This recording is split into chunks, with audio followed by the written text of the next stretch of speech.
Hey, hey, ha, ha. Cả đủ chỉ xuân là cái của thông gió sai gió chùa tua chia chia thì đủ những chia ý ông thông hà.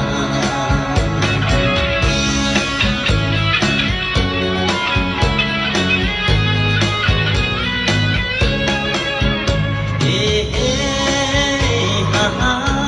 Người tin nâng trả lại sáng lo mà nụ dù vợ tu mùa hao lửa qua mê tu mê nhua rò rê tua cho nói gió bê lu nâng nhỏ cho sầu to xia qua bê ní bê gì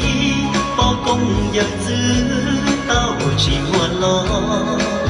cho cố kể chạy tân hờ do đã qua để mùa từ tí nó xin về hey hey ha ha qua liều qua té do bé gió hao lư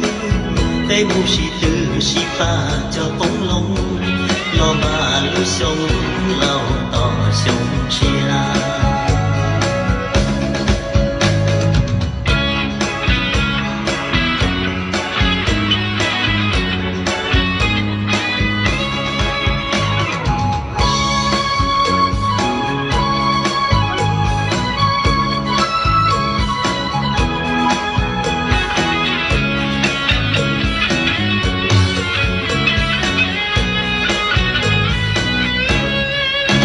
Hey hey ha ha